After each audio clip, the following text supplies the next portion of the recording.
Let's start with something every operator notices immediately: speed. Creating a new site or location used to take anywhere from 1.4 to 3 seconds. Now, under 1 second. And equipment creation, which used to take over a second, now happens in under 500 milliseconds. Next up, workflow improvements that make your day-to-day navigation feel a lot more intuitive. First, we've added cross-navigation between equipment info and service to devices. That means you can jump directly between a package or service and its associated equipment without digging through multiple screens. Second, we removed automatic sublocation creation when adding new infrastructure. It sounds small, but it means your location structure stays clean.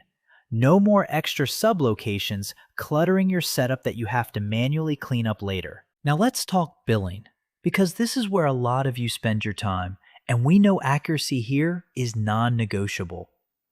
We've added a tax change date dropdown right in the subscriber drawer.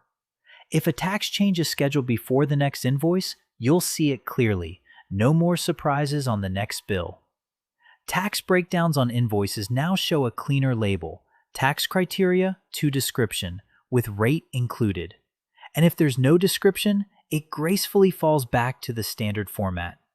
Prorated invoice items for newly added packages now land on the subscriber's existing open invoice instead of spinning up a separate one. Cleaner books, less reconciliation work.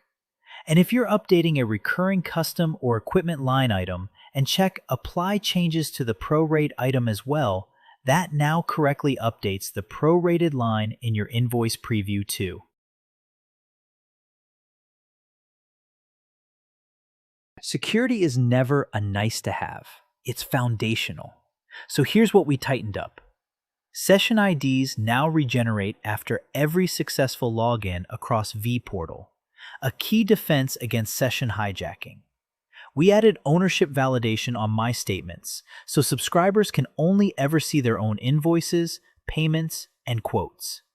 And ticket uploads are now locked down with secure attachment validation, checking file types, verifying MIME types, and enforcing size limits. Finally, let's clean up a few things that were causing friction. Refunds now post correctly in QuickBooks Online and no longer inflate your sales tax liability report as revenue. Subscriber status in the subscribers table now updates instantly when auto actions run. No more refreshing to see the real state. The billing term has already ended prompt no longer incorrectly pops up when updating a BOM. And we removed a daily subscriber history entry that was just adding clutter around auto suspension, keeping your history logs clean and useful. Faster workflows, sharper billing, tighter security. That's what this update is all about. It's these behind-the-scenes improvements that let you focus on what actually grows your business: your subscribers. If you want to see any of these features in action, drop a comment below and we'll walk through it. Until next time, keep building.